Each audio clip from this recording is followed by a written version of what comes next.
જ્યારે મિત્રો આપણે એક નવો સ્માર્ટફોન ખરીદવાનો હોય ત્યારે ઘરેથી ઘણું બધું નક્કી કરીને જાય છે કે ભાઈ આપણે આ બજેટમાં ફોન લેવાનો છે, આ સિસ્ટમ આવે તેવો ફોન લેવાનો છે. તો પણ જ્યારે આપણે પ્રોપર એક સ્ટોરે પહોંચીએ છીએ સ્માર્ટફોન લેવા માટે, તો ત્યાં જઈને આપણે સેલ્સમેનની વાતમાં આવીને જે સેલ્સમેન સજેસ્ટ કરે છે તે ફોન આપણે પરચેસ કરી લઈએ છીએ. પણ મિત્રો આજે આ વિડીયોમાં હું એવા 5 ટોપિક કહેવાનો છું જે તમને ખૂબ મદદગાર થશે, અને જો આ 5 ટોપિક તમે નોટિસ કરશો સ્માર્ટફોન લેતી વખતે, તો મિત્રો તમારો સ્માર્ટફોન લેવાનો વ્યૂ એકદમ બદલાઈ જશે અને પછી તમે ખુદ પોતે તમારી રીતે સજેસ્ટ કરશો સ્માર્ટફોન કે ભાઈ નહીં મારે આ જ સ્માર્ટફોન લેવો છે, નહીં કે સેલ્સમેન સજેસ્ટ કરે તે. તો મિત્રો આજે આ વિડીયોમાં આપણે આ વિશે વાત કરવી છે કઈ રીતે સ્માર્ટફોન લેવો. નમસ્કાર મિત્રો, તમે જોઈ રહ્યા છો ટેકનિકલ સાગર. તો ચાલો શરૂ કરીએ.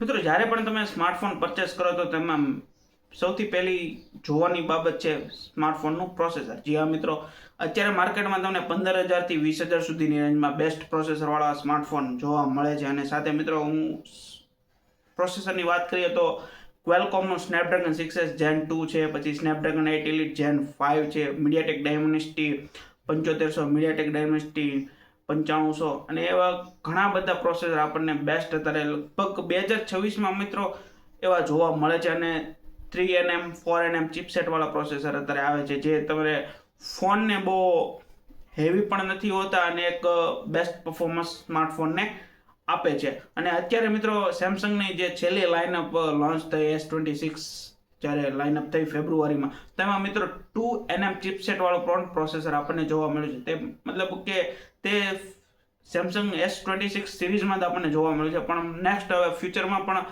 બીજા ઘણા બધા સ્માર્ટફોનમાં આપણને જોવા મળી શકે. હવે મિત્રો બીજો ટોપિક આવે છે રેમ. કે મિત્રો જ્યારે પણ ગમે તે તમે સ્માર્ટફોન પરચેસ કરો તો તેમાં પ્રોસેસર સારું હોય છે, પણ આપણે રેમ ફરજિયાત જોવી પડે છે. અત્યારે મિનિમમ જો તમારે એક નોર્મલી યુઝ હોય, ખાલી કોલિંગ કે વોટ્સઅપ યુઝ હોય તો 4 GB રેમ ઇનફ છે.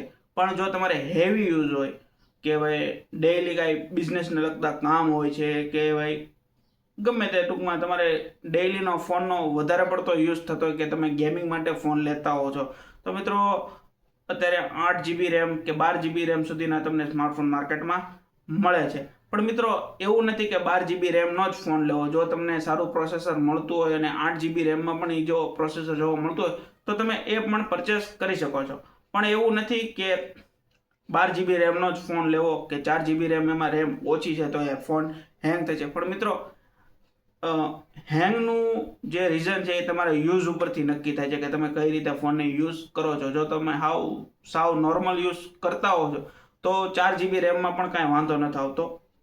પણ જો તમારે હેવી યુઝ હોય તો પછી 6 GB રેમ ઉપર જવું પડે છે કે 8 GB રેમ છે કે 12 GB રેમ. એમ તો તમને માર્કેટમાં બધી જ અત્યારે 4 GB RAM, 6 GB, 8 GB, 12 GB RAM સુધીના બધા જ સ્માર્ટફોન તમને જોવા મળે છે. પણ એક નક્કી કે તમારે કઈ રીતનો યુઝ છે એ ઉપરથી તમારે પરચેસ કરવો પડે. હવે ત્રીજો ટોપિક આવે છે મિત્રો કેમેરા. મિત્રો તમે મોંઘા સ્માર્ટફોનને જોઈને જો કેમેરાને લો બજેટમાં એ રેન્જમાં કેમેરા જો તમારે જોતો હોય તો એ અત્યારે પોસિબલ નથી, બરોબર છે. અત્યારે S26 અલ્ટ્રા જે તમે જોયો લાખ ઉપરની પ્રાઇસ છે ઓલમોસ્ટ, અને ઘણા બધા એવા સ્માર્ટફોન જે બેસ્ટ કેમેરા તો આપે છે પણ તેની સાથે તેની પ્રાઇસ પણ હાઈ હોય છે. પણ મિત્રો જો તમારે કેમેરામાં કાંઈ એવું ન હોય ખાસ કે ભાઈ નહીં મારે કેમેરા માટે ફોન નથી લેવો, મારે ખાલી ઓનલી યુઝ માટે ફોન લેવો, તો તમને મિડ રેન્જમાં પણ એક બેસ્ટ કેમેરાવાળા ફોન મળી રહે છે. વિવો છે, સેમસંગની A સિરીઝ છે, ઘણા બધા એવા સ્માર્ટફોન છે જે તમને મિડ રેન્જમાં પણ એક બેસ્ટ ક્વોલિટી કેમેરો આપે છે. અને જો તમારે કેમેરા ઉપર વધારે ફોકસ હોય તો મેઇન ફોકસ કેમેરાના સેન્સર ઉપર જોવું કે કઈ કંપનીનું તેમાં સેન્સર જોવા મળે છે.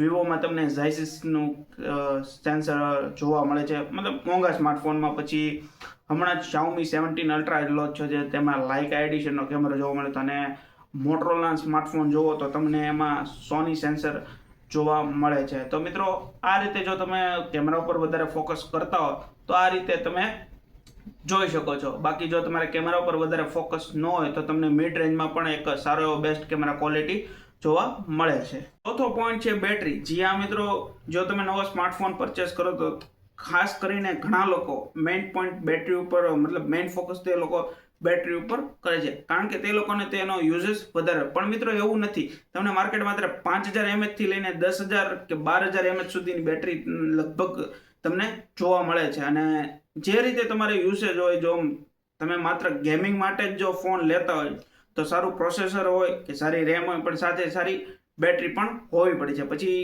માની લો કે અત્યારે જે મેઇન બેટરીનો પ્રોબ્લેમ લગભગ આઈફોનમાં વધારે આવે છે, કારણ કે આઈફોનમાં બહુ મોટી બેટરી આપણને મળતી નથી. અને જે લોકો ખાલી ગેમિંગ માટે આઈફોન ખરીદે છે તેને 24 કલાક મતલબ કે જ્યારે પણ તે ગેમ રમતા હોય તો વારા ઘડીએ બેટરી લો થઈ જાય છે અને વારા ઘડીએ ચાર્જિંગમાં મૂકવો પડે છે, અને પછી બેટરીની જે હેલ્થ છે એ ડાઉન થતી જાય છે. તો મિત્રો એવું નથી, ઘણા બધા સ્માર્ટફોનમાં મિડ રેન્જમાં પણ તમને 6000 7000 mAh સુધીના બેટરી જોવા મળે છે. અને સાથે ખાસ કરીને મોટરોલાના જેટલા સ્માર્ટફોન છે તેમાં 6000 7000 15 થી 20,000 સુધીની રેન્જમાં તમને એવી બેટરી પણ જોવા મળે છે. મિત્રો લાસ્ટ અને છેલ્લો ટોપિક છે ડિસ્પ્લે. તો મિત્રો તમે માર્કેટમાં જોવો છો તો LCD, MOLED, POLED, SMOLED, પછી QOLED અને છેલ્લે OLED ઘણી બધી પ્રકારની તમને ડિસ્પ્લે જોવા મળે છે. પણ મિત્રો હું તમને કહું કે OLED તો ફક્ત લગભગ અત્યારે આઈફોનમાં જોવા મળે છે, પછી મને ખ્યાલ નથી કે બીજા કયા સ્માર્ટફોનમાં જોવા મળે છે. પણ OLED લગભગ હેવી બજેટ સ્માર્ટફોનમાં જોવા મળે છે. અને સાથે લો બજેટમાં જો તમારે જોતું હોય તો તમને MOLED લગભગ અત્યારે જનરલી બધા સ્માર્ટફોનમાં જોવા મળે છે. અને POLED ડિસ્પ્લે લગભગ મોટા ભાગે મોટરોલાના ફોનમાં જોવા મળે છે. POLED એટલે મિત્રો એક જાતનું પ્લાસ્ટિકનું લેયર આવે, જે આખી POLED એને કહેવાય છે. અને મિત્રો ડિસ્પ્લેમાં જો હું તમને કહું તો ફ્લેટ ડિસ્પ્લે જ લેવી, કર્વ ડિસ્પ્લે વધારે ન લેવી, કારણ કે કર્વ ડિસ્પ્લેમાં એવું છે કે જ્યારે તમે એનો ટફન નખાવો છો, લગભગ ટફન બહુ એનો વધારે પડતો મોંઘો હોય છે અને વારા ઘડીએ તેમાં ખર્ચા આવતા હોય છે. મને ફોન ટફન ક્રેક થઈ જાય છે તો વારા ઘડીએ તમારે બદલાવવો પડતો હોય છે. તો હું સજેસ્ટ કરીશ કે વધારે પડતો ફ્લેટ ડિસ્પ્લે જ ફોન લેવો. અને ઘણી બધી સ્માર્ટફોન કંપની જે કર્વ ડિસ્પ્લે બનાવતી હતી તેમાંથી હવે કર્વ ડિસ્પ્લે બનાવતી બંધ થઈ ગઈ છે, ઓનલી ફ્લેટ ડિસ્પ્લે જ બનાવે છે. તો મિત્રો, અને જો તમે એક કોમ્પેક્ટ સાઇઝ ડિસ્પ્લે લેવા માંગતો, માની લો કે સ્મોલ ફોન લેવો તો 6.3 ઇંચની ડિસ્પ્લે તમારી માટે ઇનફ છે. બાકી તો તમને ખ્યાલ જ છે 6.7 ઇંચ 6.8 ઇંચની ડિસ્પ્લે વધારે અત્યારે માર્કેટમાં રનિંગ છે. તો મિત્રો, આ 5 ટોપિક હતા. જો તમે સ્માર્ટફોન લેતી વખતે જો તમે નોટિસ કરશો તો તમે સ્માર્ટફોન લેવાનો તમારો એક આખો વ્યૂ છે એ આખો બદલાઈ જશે. અને સાથે તમે ખુદ એક નક્કી કરીને જશો કે નહીં, મારે આ જ ફોન લેવો છે, મને આ જ આપો, નહીં કે સેલ્સમેન તમને સજેસ્ટ કરે એ ફોન. તમે નવો ફોન પરચેસ કરવા જાઓ છો તો બીજાનો ફોન જોઈને તમે ફોન ન લો. તમારે કઈ રીતનો યુઝ છે, તમારે તમારા ફોનમાં શું કરવાનું છે, તમારે કઈ રીતે તેનો ઉપયોગ કરવાનો છે તે જોઈને લો, તો એક ખાસ એક તમારી સમજદારી છે. અને હા મિત્રો, બધું જ એક ફોનમાં આપણને મળતું નથી. બધામાં અલગ અલગ સિસ્ટમ જોવા મળે છે, બધામાં અલગ અલગ કેમેરા જોવા મળે છે, અને રેમ પણ બધામાં એક સરખી આવતી નથી. મોંઘા ફોનમાં ઓછી બેટરી જોવા મળે છે તો ઘણા ફોનમાં સસ્તા ફોનમાં તમને વધારે પડતી મોટી બેટરી જોવા મળે છે. તો મિત્રો, એ બધું જ એક ફોનમાં આપણને જોવા મળતું નથી. તમારે કઈ રીતનો ઉપયોગ છે તે જોઈને તમે ફોન પરચેસ કરી શકો. જો મિત્રો આ વિડીયોમાં તમને માહિતી સારી લાગી હોય અને તમને ઉપયોગ થયો હોય તો વિડીયોને લાઇક અને શેર તમારા એવા દોસ્તોને જે નવો સ્માર્ટફોન લેવાનું વિચારી રહ્યો એને જરૂર કરજો. મળશું આવતા વિડીયોમાં. ત્યાં સુધી બધાને જય શ્રી કૃષ્ણ મહાદેવ.